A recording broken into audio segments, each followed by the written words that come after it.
The Bidens received over $1 million for the deal.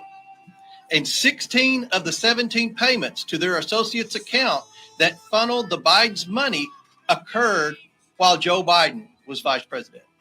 Wow. To be exact, from the banking records, $1,038,627 got spread out to a bunch of different people with the last name Biden. Maybe we should all change our names. Hey, let's get to Congressman Eric Burlison from the 7th Congressional District, who's been involved in a lot of this investigation. Congressman, welcome back. Hey, Mark. Good to be back. Yeah. What was obviously the public is just hearing the details on most of this now. It's all there in black and white on these banking records. What could possibly be the explanation for Hallie Biden getting $10,000 transferred to her from somebody in Romania?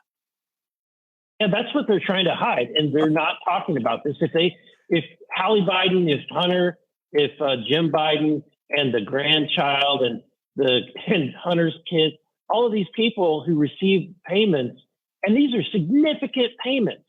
Okay, these are money wires that are dropping into people's accounts. If you received a money wire and suddenly got $600,000 in your kid's account, would you kind of wonder what in the world's going on here? Where did that come from? Right? So this is what's happening. This is not normal. This is not normal business transactions either. This is why banks reported on the Biden. They reported on their own client and said, hey, this is probably money laundering. Somebody should look into this. And so, the sad part, Mark, is really how disgusting this is, because what we really see here is that this family, which didn't come into the office wealthy, is now wealthy. The entire family is wealthy because of Joe Biden and his influence peddling. And it's disgusting because he's basically sold out you and I, the American people, to foreign adversaries. Wow. Congressman Eric Burlison, my guest this morning. This goes beyond Romania. I mean, the $1,038,000 is just from the guy in Romania, but we're talking China and maybe other countries, right? Right. So this is where to me the smoking gun is, the fact that they're going to say there's no quid pro quo. How do you know there's a deal? Well, just look at the bank records and look at the consistency. The exact same amount so for example, the Bidens got 1/3. Okay.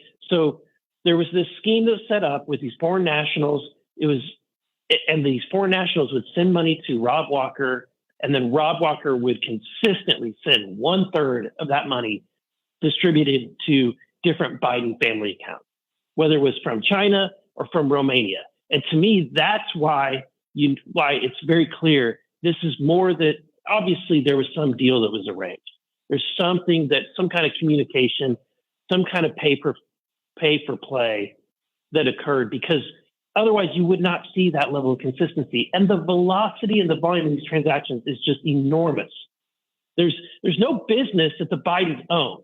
Okay. That's the left is like, well, Hunter was providing legal fees. Are you kidding me? Yeah. Are you kidding me? Like, there's no real business that they own. Like, the other thing that Democrats are doing, they're saying, what about the Trumps, right? The Trumps made money from people all over the world. Well, the Trumps were selling hotels, yes, golf courses, and things like you can actually point to and actually, touch. The Bidens don't sell anything, and yet they're gathering all of this, like a vacuum sucking up all this money, every family member. It's crazy. So you look back at and you try to find something that there may be a parallel here with. I look at Paul Manafort. They ran this guy down and charged him in federal court for failing to register as a foreign agent. Was Hunter Biden registered as a foreign agent when he was making all these deals and all this money is being transferred to his dad and other members of the family? I don't believe so. I don't believe so. I mean, I don't.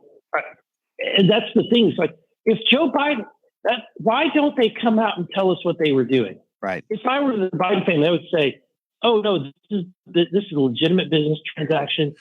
But the problem, Mark, is that they created dozens and dozens of LLCs to hide where the money was going.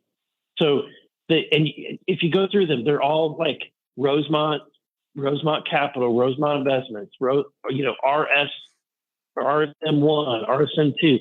So they just created all these LLCs to hide the money, but they weren't good enough because the suspicious activity reports picked up on these transactions. So, Congressman, what about the FBI declining to turn over this document that James Comer has said would implicate Biden in a criminal scheme? They're claiming that there's top secret information in there and that they can't turn this over. But don't all of you have security clearances?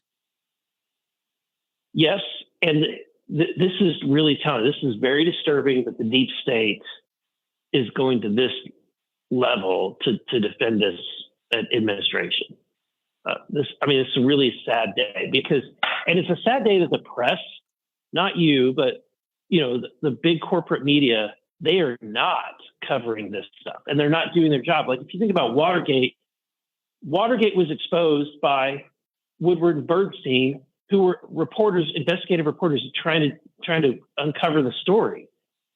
Right now, we're having to do everything we can, scream, yell, jump on tables and chairs just to get the media to cover this. And it's just not the same thing. So we're going to have to fight like hell to get the FBI embarrassed enough to give us the documents and to actually do something about them. I hope so. And to your point, because your news conference was held live during my show yesterday, Fox News was the only network that carried it that I saw that we could find on our TV here. None of the major networks carried it, and C-SPAN declined to carry it. So they did not want any information getting out of that news conference that they could not filter first before the American people heard it. That's sad. It is really sad.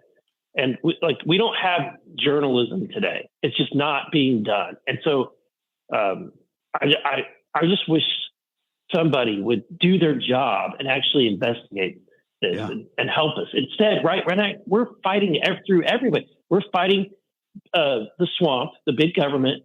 We're fighting the media, and we're fighting the presidency, just to get the truth out there. And we're willing to stand in front of a press conference and take questions. Joe Biden hides. He doesn't take any questions.